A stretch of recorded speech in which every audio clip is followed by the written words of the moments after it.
जय हिंद दोस्तों। बात करेंगे कि सोशल साइंस का जो कक्षा 10 के लिए है, कक्षा 10 के लिए मोस्ट इम्पोर्टेंट, ठीक है, क्लास 10 के लिए है, ठीक। ये आने अनिवार्य है क्योंकि एक गेस किया जा रहा है कि ये आना अनिवार्य हो सकता है। क्लास 10 के लिए है तो हम बताएंगे इसमें कि जो है जल का महत्व या इम्पोर्टेंस ऑफ वाटर, या आप कह सकते हैं जल का महत्व, है ना, जल का महत्व। जाहिर सी बात है कि आप लोग कायदे से जानते हैं कि हर चीज़ में हम लोगों को जल ज़रूरत है ना, कि वाटर जो है, वाटर सबसे आपके जीवन का एक समझ लीजिए महत्वपूर्ण हिस्सा बन जाता है, महत्वपूर्ण हिस्सा है। जैसे एक बात कही जाती है कि जल ही जीवन है, जल ही जीवन है, जल ही जीवन है। ये कोटेशन एक डालनी है तुमको, ये कोटेशन जो क्या करना है, जब आप इसकी परिभाषा लिखेंगे जल का महत्व को, तो उसमें क्या है, एक ब्लैक पेन से इसको कोटेशन को डाल देना। जब कोटेशन ब्लैक पेन से डाल दोगे तो उसकी खूबसूरती बढ़ जाती है। यानी पूरा काम करने के बाद में, यहाँ से लिखने के बाद में बीच में डाल देना जल ही जीवन है। तो ये क्या करना, डबल इन्वर्टेड कॉमा में करके ब्लैक पेन से लिख देना, या फिर इसको नीचे अंडरलाइन कर देना, अंडरलाइन कर देना, तब भी ठीक रहेगा। अच्छा, बात करते हैं कि जल ही जीवन है। इसका मतलब इसमें क्या है कि कहाँ कहाँ पे हमें जल की आवश्यकता पड़ती है, कहाँ कहाँ पर हमें जल की आवश्यकता पड़ती है ना। जैसे मान लो सिंचाई के लिए है, सिंचाई के लिए है, तो सिंचाई जो होती है, तो सिंचाई किसी धान गेहूँ या किसी भी खेती की हम सिंचाई करने के बाद में उसका हमारे जीवन में किस तरीके से महत्व है, ये चीज़ देखनी है। तो जब धान गेहूँ हम सिंचाई कर देंगे तो क्या होगा, धान गेहूँ बड़े होंगे, धान मिलेगा या गेहूँ मिलेगा, या जो भी फसल आप उगाते हैं वो फसल आपको उपलब्ध होगी, तो उसका सेवन आप करेंगे। या पेड़ पौधों में, पेड़ पौधों के द्वारा फल मिलता है हमको, तो फल जब तक उसमें जल की मात्रा नहीं होगी आपका फल नहीं बनेगा, ठीक, फल नहीं बन सकता है। तो उसमें जो चीज़ें जहाँ पे उपयोग होती है, जितना जरूर, भाई कोई भी आप ले लीजिए, कोई भी दवा ले लीजिए, कोई मेडिसिन आप खाते हैं, सपोज दैट मेडिसिन खाते हैं तो क्या सूखी टेबलेट चबा जाते हैं? नहीं चबाते हैं ना। सूखी टेबलेट चबाने जाओगे, जो हाँ वो अलग बात है, जो चूसने वाली टेबलेट होगी उसको चूसोगे, लेकिन उसमें भी लार चाहिए, चूसने वाली टेबलेट में उसमें भी लार चाहिए। और जो लार बनाता है वो कौन सी ग्रंथि होती है, उसको बोलते हैं लार ग्रंथि। जो लार बनाती है उसको बोलते हैं लार ग्रंथि। लो, सामाजिक विज्ञान से विज्ञान में आ गए, लेकिन हम चेंज करते हैं टॉपिक यहीं पे कि जो हमें कोई भी चीज़, आप छोटी सी छोटी चीज़ ले लीजिए, कोई भी चीज़ है, आपको वाटर की तो आवश्यकता है ही। आप पानी पिएंगे, चलो नहाएंगे नहीं, कब तक नहीं नहाओगे, कब तक नहीं नहाओगे भाई, 2 दिन 4 दिन, महीना भर, 2 महीने, 10 महीने, लेकिन कभी ना तो कभी तो नहाओगे, जल की आवश्यकता तो पड़ेगी ही, है ना। तो इसलिए इसका रोकथाम करनी भी ज़रूरी है, इसको एकत्रित करना ज़रूरी है। अगर ज़्यादा आप जल ना बहाएं, क्योंकि ज़्यादा आप पानी वेस्ट करेंगे तो आगे चल कर के आपके पीढ़ियों को दिक्कत हो सकती है, आपको भी दिक्कत हो सकती है। जब जल की मात्रा कम होगी, जब जल की मात्रा कम होगी तो ये क्या करे होगा कि पेड़ पौधे हरे भरे नहीं रहेंगे, और जब पेड़ पौधे इतने हरे भरे नहीं रहेंगे तो आपको सबसे इम्पोर्टेंस जो चीज़ है ऑक्सीजन, ऑक्सीजन क्या होगी, मिलना बंद हो जाएगी। और जाहिर सी बात है कि सांस लेने के लिए या ज़िंदा रहने के लिए, हमें ज़िंदा रहने के लिए सनम ऑक्सीजन ज़रूरी है ना, ज़िंदा रहने के लिए ऑक्सीजन ज़रूरी है।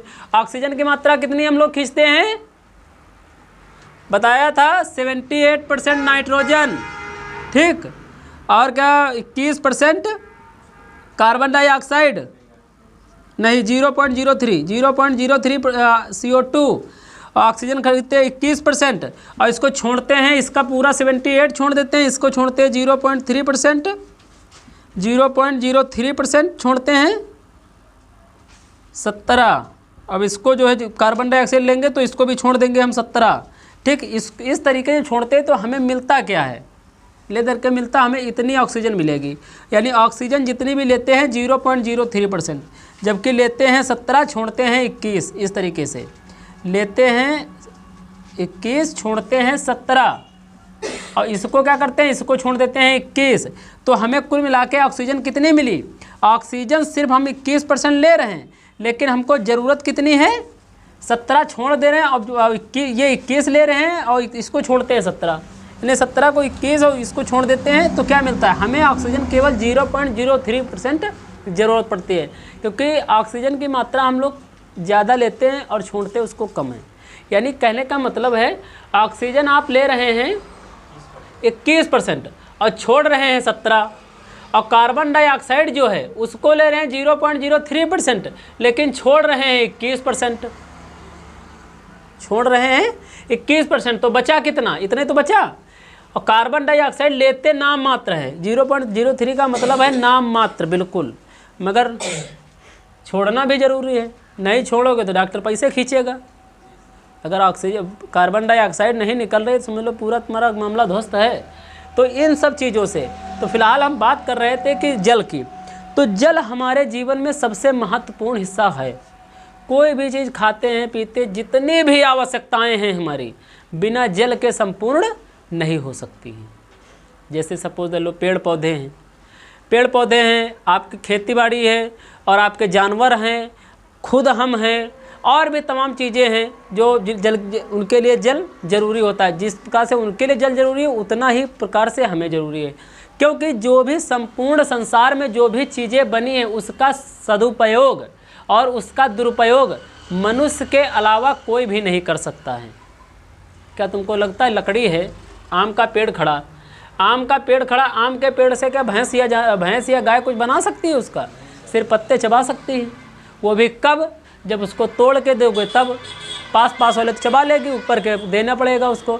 लेकिन मनुष्य उससे बढ़िया बढ़िया sofa set, dining table, bedroom, उसका बेड, यानी अनेकों चीज़ें सब तैयार कर देता है। तो ये मानो क्या है, बहुत बड़ी चीज़ है। जितनी भी चीज़ें हैं उसका इंसान चाहे दुरुपयोग कर ले और चाहे उसका सदुपयोग कर ले। जैसे मोबाइल होता है, मोबाइल सपोज़ करो थोड़ी देर के लिए मोबाइल है, मोबाइल जो है आपका, इसमें एक होते हैं गूगल बाबा, है ना, एक जो गूगल होता है सर्च इंजन होता है इसका। तो ये सर्च इंजन, इसमें आप जो भी चीज़ डालोगे वो चीज़ आपको मिलेगी, जो भी सर्च करना चाहोगे वो चीज़ आपको मिल सकती है। अब उसी जगह पर आप चाहें इसमें कोई ख़राब चीज़ सर्च करें वो भी उसको निकाल करके देगा, या आप कोई अच्छी पढ़ाई लिखाई से रिलेटेड, एजुकेशन से रिलेटेड सर्च करोगे वो भी तुम्हें सीखने को मिलेगा। चाहोगे तो इसे सीख कर, क्योंकि देखा होगा अभी जब कोरोना लगा था, है ना, जब कोरोना लगा था सारी पढ़ाई ऑनलाइन हो गई थी, सारी पढ़ाई जो थी ऑनलाइन हो गई थी। ऑनलाइन बच्चे पढ़ रहे थे, ऑफलाइन सारा के कूट समझाने मिले थे। ज़रा सोचो ऑनलाइन में कैसे पढ़ें। लेकिन तब भी अगर जो पढ़ने वाले बच्चे हैं वो पढ़ लेंगे। भाई ऑनलाइन ऑफलाइन जब पढ़ाते हैं तो यहाँ तो गधा तना उनका झोरक पर है, समझ लो, तब हम उनके समझे ना या होते, है ना। ऑनलाइन में तो उनका यह डरना है कि मास्टर जी निकल तो पाई है नहीं यूट्यूब से। भाई यूट्यूब पे देख रहे हो क्लास, यूट्यूब से मास्टर जी कुछ कर तो सकते नहीं हैं, बस हाँ पढ़ा रहे हैं उसको समझ लो। और जब पढ़ा करो तो कॉपी पेन लेकर के बहुत ज़रूरी होता है बैठना। कॉपी पेन लेकर जो कि कोई भी पॉइंट अगर समझ में आया तो उसको नोट कर लो, है ना, नोट करोगे और उसको बाद में जब प्रिपरेशन करने के लिए बैठोगे, तुम खुद पढ़ोगे तो वो चीज़ तुम्हें विधिवत समझ में आ जाएगी, ये मेरी गारंटी है। कोई चीज़ याद करने से याद नहीं होती है। एक इतना ही टॉपिक है, इम्पोर्टेंस ऑफ वाटर, यानी जल का महत्व। जल किस तरीके से महत्व है, मेन चीज़ है, हेडिंग समझ जाओ। जरूरी क्या होती है, हिंट जरूरी होती है। आपको हिंट अगर समझ में आ गई, हिंट यानी संकेत का आपको खाली मिल जाता है, संकेत मिल जाए, अगर समझदार व्यक्ति है तो संकेत में ही सब कुछ कर डालेगा। संकेत केवल थोड़ा सा क्लू चाहिए उसको। तो जल का इस तरीके से बहुत ही हमारे जीवन में महत्वपूर्ण योगदान है। जैसे आप कह सकते हो जल ही जीवन है। तो जितनी भी सांसारिक चीज़ें हैं, जितने हम लोग उपयोग करते हैं, क्या ऐसी कोई वस्तु है जिसमें जल का उपयोग ना हो रहा हो? खाना खाएंगे, रोटी खा रहे हो, बिना गूँथे उसको तो काम चलेगा नहीं। या मान लो सूखा आटा फाँक ले लो, कोई बात नहीं, फाँक लो भाई, कोई दिक्कत नहीं, तो तुम्हारा मन है फाँक लो। तो सूखा आटा चबाने पे तो यही करोगे कि नमक डालने थोड़ा इसमें, नमक डालोगे, नमक काहे से बना? वो भी जल से बना, वो भी पानी से बना। सोचने वाली बात। चलो नमक नहीं डालना है, हम ऐसे ही खाना चाहते हैं, ऐसे जल को बचाएंगे, हम जल को बचाना है हमें। जल बचा लोगे, उसके बाद में थोड़ा पानी पीना पड़ेगा, नहीं तो सब ये लटका रही। फिर लास्ट में हरे बांस काटे जी और कुछ नहीं हुई। आज तो ज़्यादा कुछ नहीं हुई, ज़्यादा मरी हो बोला, बस मर जाओगे, इससे ज़्यादा तुम्हारा कुछ हो ही नहीं सकता है। सपोज दैट, कोई बात नहीं। तो ये बात जो है कि हमारे लिए जल कितना इम्पोर्टेंस रखती है हर चीज़ में, यानी भी कोई भी चीज़। इसी तरीके से जो मेन पॉइंट देख देख करके कहाँ कहाँ पर किस चीज़ का महत्व था, 8-10 लाइनें लिख दीजिए, पूरा टॉपिक खत्म, कोई दिक्कत नहीं है। जल का महत्व, यानी महत्व मतलब ज़रूरत, महत्व का मतलब क्या होता है, ज़रूरत, किस चीज़ का हमें ज़रूरत है। तो जल का महत्व यानी जल की कितनी ज़रूरत है, उसको बचाना भी है, उसको बचाना भी है, यूज भी करना है। ये कहने का मतलब ये नहीं है कि आप एक बाल्टी से नहा रहे, जरा जल को बचाना है, ऐसा करो कपड़े से भिगो करके पूरे शरीर पे पोंछा लगा लो तो जल बचेगा, उससे नहीं। मतलब हाँ 2 बाल्टी, जैसे अभी गर्मियों में जैसे है, गर्मियों में लाए रहो पानी, लाए रहो पानी, 10 बाल्टी नहा लोगे, दम है तो ठंडी में नहा के दिखाओ 10 बाल्टी। भाई अगर कहने का मतलब ये है, धर्म की बात अगर नीति से बात की जाए कि अगर 10 बाल्टी गर्मी में नहा रहे हो, जैसे एक व्यक्ति हैं महात्मा जी हमारे वहाँ, तो उनको हमने देखा कि वो जो ठंडियों में क्या था, गर्मियों में बस नहाना स्टार्ट करते 2 घंटे महात्मा जी नहाते थे, पूजा पाठ करते थे, 2 घंटे नहाते थे। अब उनसे एक दिन हमने कहा, हमके बाबा इतना काहे नहाते हो, कहा इतनी देर नहाने से क्या होता है, मन पवित्र हो जाता है, ईश्वर की जब पूजा करोगे तो ईश्वर प्रसन्न हो जाते हैं। हमने कहा अच्छा भगत जी, और ये कोई और नहीं, हमारे गांव के भगत हैं। उसके बाद में जब आई ठंडी में साढ़े हु कही के बस 2-3 लोटिया डालें पानी, तब 2 घंटे बैठ के नहीं नहाएंगे। लेकिन सही नियम में क्या है, अगर आप कोई नियम बना रहे हैं कि इसमें 10 बाल्टी नहानी है, तो कम से कम नहाए 10 भैया नहा पा रहे हो तो कम से 5 तो नहाए करो।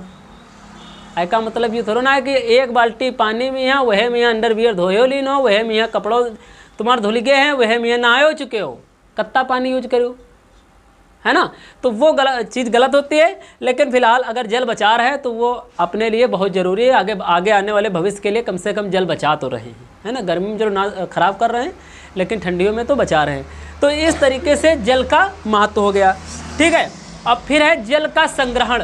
जल का संग्रहण का मतलब क्या होता है, देखो मेन है कि आप हेडिंग समझ जाइए कि हेडिंग क्या कह रही है, जल का संग्रहण क्या होता है ना।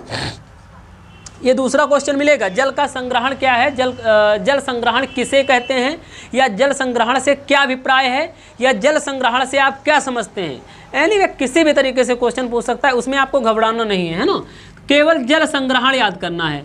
जल संग्रहण क्या है, संग्रहण का मतलब होता है, इसको इंग्लिश में कहते हैं वाटर स्टोरेज, ठीक, वाटर स्टोरेज, इसको कहते हैं इंग्लिश में वाटर स्टोरेज, यानी किसी चीज़ को स्टोर करना, रोकना। स्टोर का मतलब इसे कहते हैं ये स्टोर रूम है, वहाँ पे स्टोर रूम में क्या चीज़ होता है, वहाँ पे चीज़ों को रोक दिया जाता है। जैसे मेमोरी कार्ड होता है, क्या होता है, मेमोरी होती है, जो आप मोबाइल वगैरह में यूज करते हैं, या हमारे दिमाग, जैसे कोई चीज़ हमें दिमाग में याद रह जाती है, या हमने कोई चीज़ देखा तो वो हमें याद हो गई, है ना। वो चीज़ जब हमें याद हो जाती है तो वो क्या हो जाती है, वो स्टोर हो जाती है, स्टोरेज हो जाती है, ठीक है।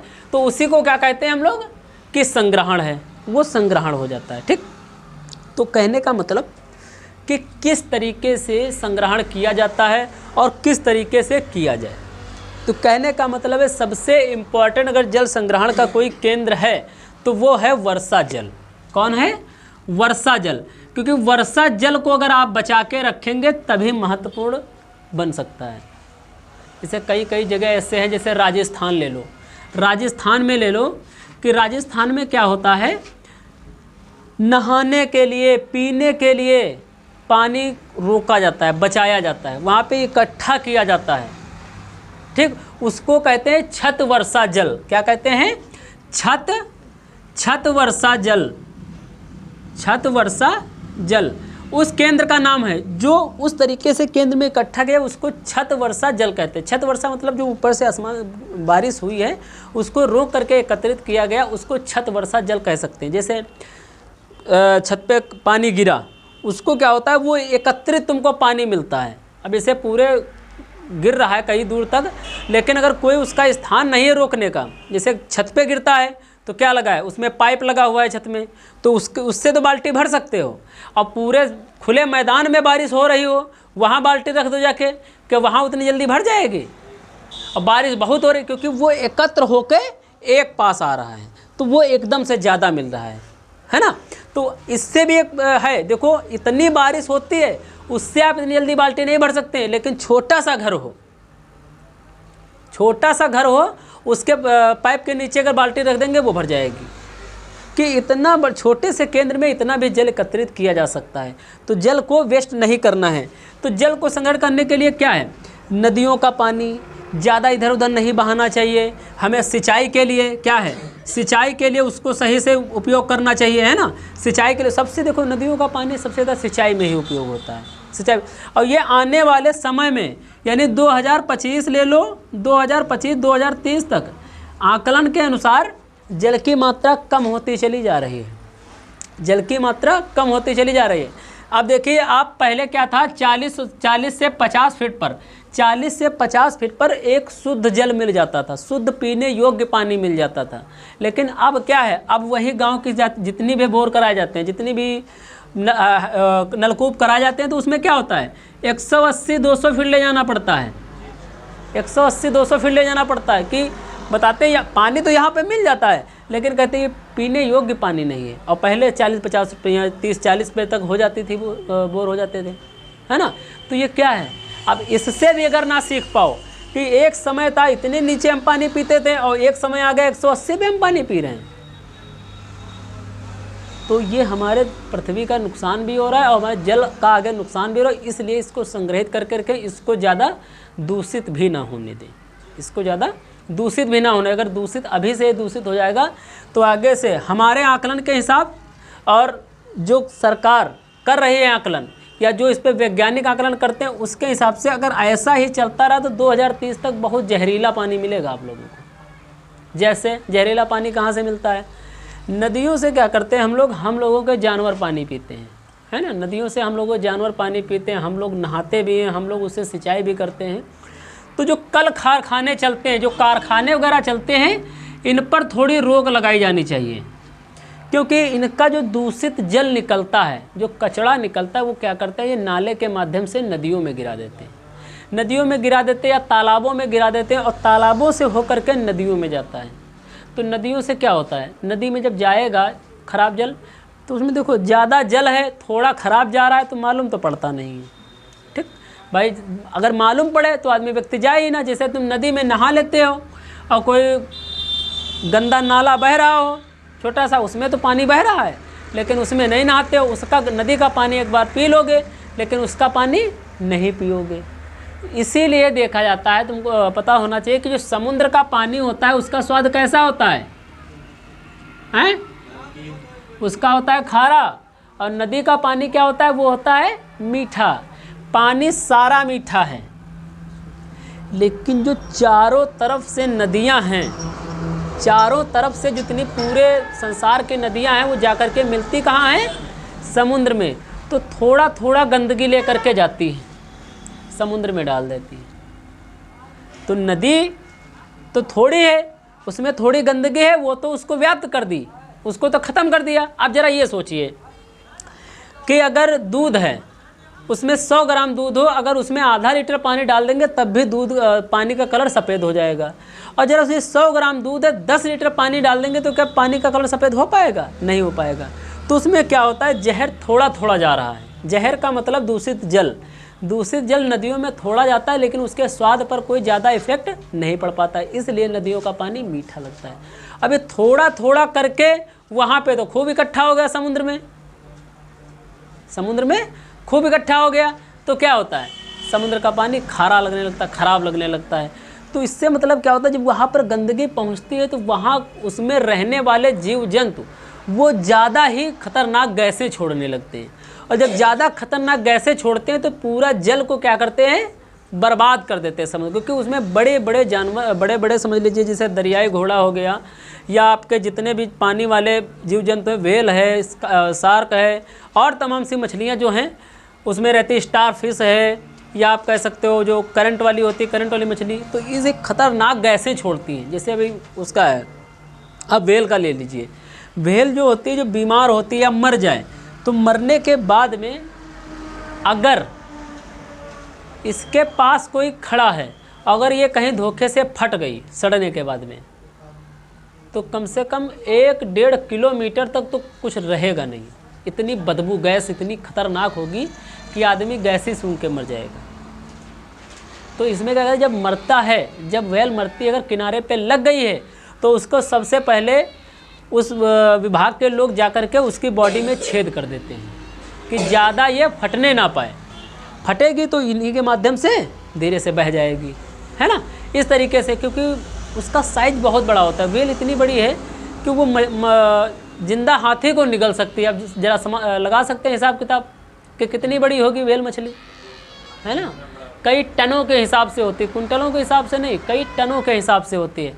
तो इस तरीके से जल संग्रहण क्या होता है कि हमको एकत्र करना है और हर जगह पर रोकना है इसको। जितनी आवश्यकता हो उतना ही इसका यूज करें हम लोग, जितनी आवश्यकता हो उतना ही इसका प्रयोग करें। तो ये जल का संसाधन संग्रहण हो गया। संग्रहण का मतलब क्या है, इसको समझ लो, एकत्र करना, है ना। संग्रहण का मतलब है एकत्र करना। संग्रहण का मेन मूल सिद्धांत होता है एकत्र करना, इकट्ठा करना। किस तरीके से आप इकट्ठा करोगे, किस तरीके से इकट्ठा कर सकते हो और किस तरीके से इकट्ठा किया जा रहा है, उस चीज़ को आपको दिखा देना है। भाई जब ज़रूरत होगी इंसान को तब तो सब कुछ करता है, अभी ज़रूरत ज़्यादा नहीं है तो कोई दिक्कत नहीं है, और जब ज़रूरत होगी तब। अच्छा ज़रा सोचिए, कुछ समय पहले, आज से ले लीजिए, मान चलिए गांव की बात है, गांव में ले लीजिए 20 साल या 15 साल पहले, हम अपनी ही बात बता रहे हैं। जब हम वही 10-12 साल के होंगे तब कुएं से पानी भरा जाता था, कुएं से पानी भरा जाता था। जो गांव के लोग होंगे उनको पता होगा, जो शहर में जन्मे हैं, पैदा हुए हैं, पले बढ़े हैं, उनकी तो बात नहीं है। तो कुएं में से पानी भरा, 2 बाल्टी अगर भरा गया तो 2 बाल्टी में नहाना धोना लगभग सब कुछ हो जाता था कंप्लीट, कपड़े भी धो जाते थे उसमें। घर में इतना छोटा सा गड्ढा खोदते थे, पानी बस उसी में जाता था। अब जरा से, अब क्या है, अब लग गया समरसेबल। करना क्या है, कुट से बटन दबानी है, मार फर सब पूरे मोहल्ले भर में जलवा जमा देने। समरसेबल लगे तो जलवा खूब दिखाते हैं कि हमारे घर में समरसेबल है, दुआरे सड़क सब पूरा कंप्लीट। अपना नहीं रोज नहाते हैं, लेकिन भाई से रोज 3-3 दिन नहवा रहे हैं, क्योंकि समरसेबल है। और दम हो तो मार के कुइयाँ तेरे खींच जब नहवा हुआ पड़ती रहा है तब मालूम होता था। तो कहने का मतलब है कि वही कुएं हैं आज भी। वही कुएं में पानी ऊपर की लोटा बोर के पानी निकाल लिया जाता था बरसात के मौसम में। इतना पानी बढ़ाता था कि लोटा अगर बोर देते ऊपर से, रस्सी नहीं डालने जरूरत, तब भी पानी मिल जाता था। वही कुएं इतने 30-40, 50-50 फीट नीचे चले गए। क्या है ये, जल खत्म ही तो हो रहा है, कब तक यूज करोगे। तो इस तरीके से जितनी ज़रूरत हो उतना आप यूज करिए। कैसे उसको स्टोर किया जा सकता है, घर में आप एकत्र करके, अगर ज़्यादा पानी है तो उसको एकत्र कर लीजिए। जितनी ज़रूरत हो बार बार, जैसे नहीं बार बार बटन लग गया समरसेबल तो क्या होता है, बार बार बटन दबा कर तनिक बस पानी ज़रूरत पड़ी, बटन दबाई चला लिया, बटन दबाई चला लिया। वो ना करो आप। कोई उसका पात्र ले लें, एकत्र रखें, ज़्यादा बर्बाद ना करें, उसको संग्रहित करके रखें। कोई भी जल है उसको क्या करें, संग्रहित करके रखें। जब संग्रहित करके रखोगे तो आगे चल के आपके भविष्य में यानी 2025 या 2030 तक जो आगे आने वाली पीढ़ियां हैं उनको कष्टों का सामना ना करना पड़े। दुनिया तबाह होगी या इससे ही तबाह होगी।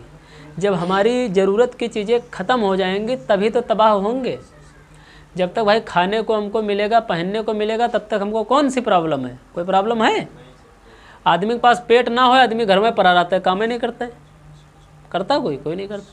हम बकबका रहे हैं, काहे लिए बकबका रहे हैं, पेट है भाई, पेट के लिए तो कर रहे हैं कि इसको चिल्लाएंगे, बच्चों को पढ़ाएंगे, बच्चों को आगे भविष्य उज्जवल होगा, दूसरी चीज़ उज्जवल होए, साथ में हम भी तो उज्जवल हों, हम फीस लेंगे वो पेट के लिए। तो वही चीज़ है कि जब आगे आने वाली आवश्यकताओं की आपूर्तियाँ हो जाएंगी, जो आवश्यकताएं अब हैं तो उसकी आपूर्ति जब हो जाएगी, दुनिया विनाश, है ना। तो इन सब चीज़ों पे हमें गौर करना है कि संग्रहण कैसे करना है उसको, और जल का महत्व क्या है, ये चीज़ आप लोग कायदे से समझ गए होंगे। ठीक है, जय हिंद।